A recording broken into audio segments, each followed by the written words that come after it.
Understanding Mother Stories podcast with Adeline Dubreuil.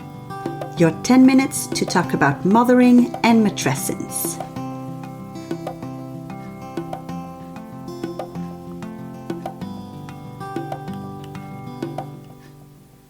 Hello, Mama.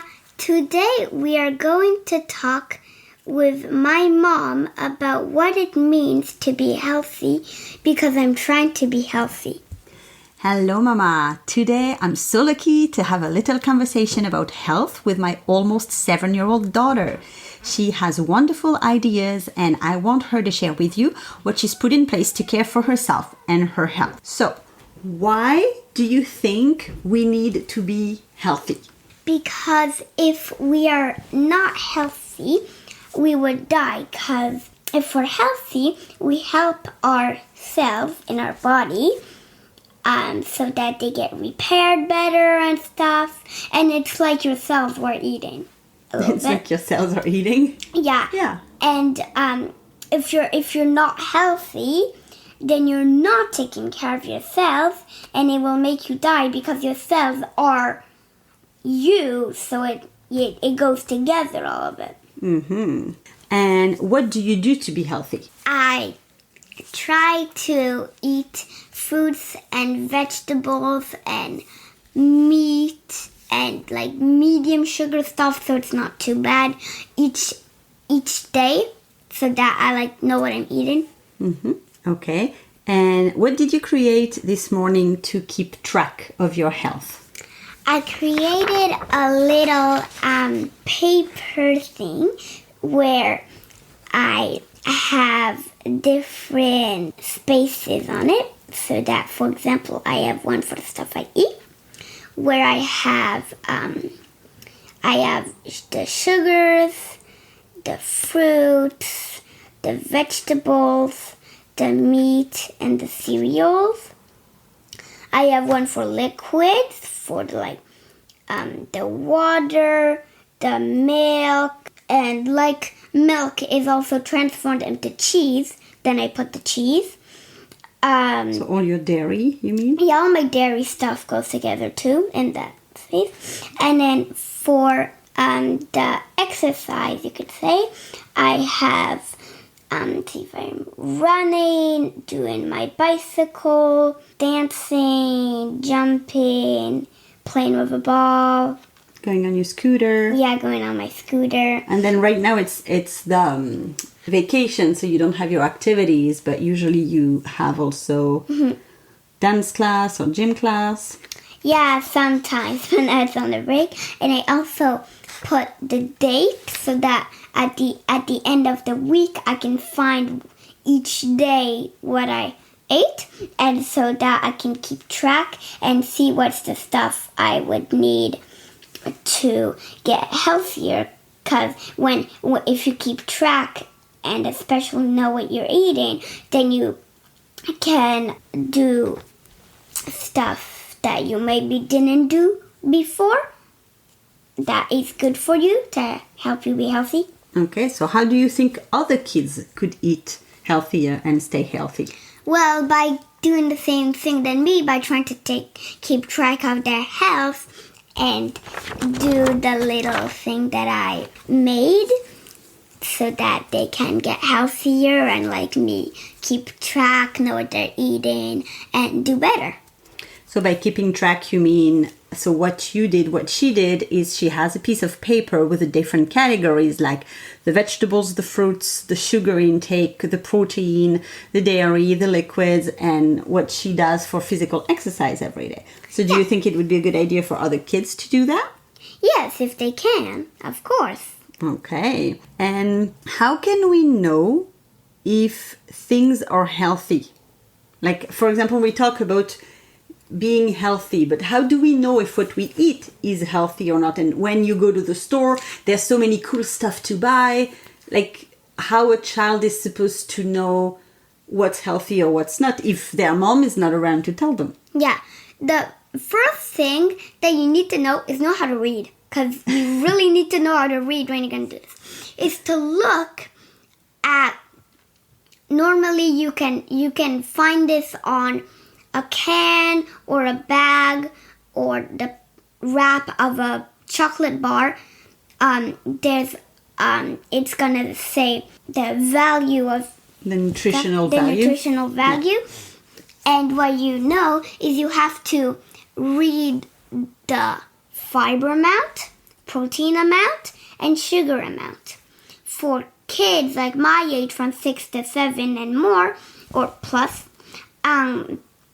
you can't eat or drink more than about 25 to 12 grams of sugar each day. Yes, between 12 to 25, yeah. Yeah, and I think that is a good way to keep track of your sugar is each time you buy something in a week, if you know how to addition, you addition the grams of sugar on the nutritional value to know how much sugar you would eat in a week or in a day. That's a good idea, yeah. So that you can, it's also a way to be able to keep track of this stuff. So what are the two other categories you talked about? So there's sugar to check on the labels, and what else is important to look for? Protein and fibers. Fibers are found in fruits and vegetables. They're very good for you. In plants, usually. Yeah, in plants, but non-cereals. Well, you can have fibers in cereals. In some. But sometimes it's the sugar content that is the problem in some cereals. Yes. But they usually have fibers, yeah. Yes. And the other ones are protein, which most adults would know about. And protein is also very good for you. Like fiber and protein, you can find it in almost about everything except candies. Because they don't always have protein. They have more sugar normally. And you can also do that too. Very good. It's very good to keep track of your health, to know how to read stuff on the nutritional value when you go to a store, and to at least have a person in your family that knows about health. Yeah, that's true. So I just want to let people know that even if Alexis is keeping track of what she eats, and that's something that got into her interest lately, she is a child. She is tempted by a lot of sugar like everyone else, but by tracking it down, then she can keep it in the amount that is less harmful for her health. Yeah, that's why most days, some days in a week, about 3 to 4 days in 1 week, I don't eat any sugar except the sugar in fruits and vegetables and other stuff, but not the sugar in candies or in chocolate. And I think that it's good for some days in a week to not take any sugar from that stuff. Because I actually realized that with my mom, because she's very good in health stuff. She has tons of books about it. I really got inspired by it to do all this stuff. And never before my mom told me about this, I would stop myself to eat sugar. Always before, I was just like, man, I'm going to be a child. But then now... But then now, I actually... By that you mean, I'm just going to eat all the sugar I want? Yeah, okay. but then now I'm gonna... I got very interested, and I started eating less sugar and sometimes stopping myself from eating bad sugars in a day. It's true. You're doing a lot better since you've been interested in reading the labels and writing down and keeping track. So that's also a good way for them to read and be interested in science and things like that. And that's a good way for them to also understand that being healthy is not something that we only do in adulthood, but this is something we can do when we're younger. And it's not because we're younger that we can't understand it. It's just a matter of, trying to be reasonable and balance things out. In certain days, we might not have sugar, but other days, we have sugar. Yeah.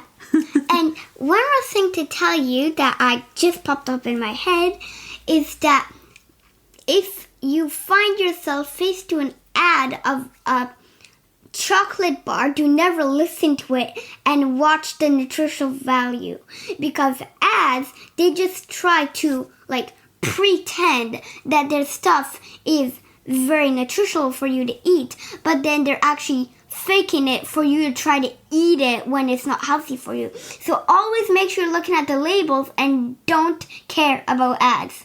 Yeah, the ads are just trying to sell you stuff, right? Yeah. You're right. That's a very good point. High five.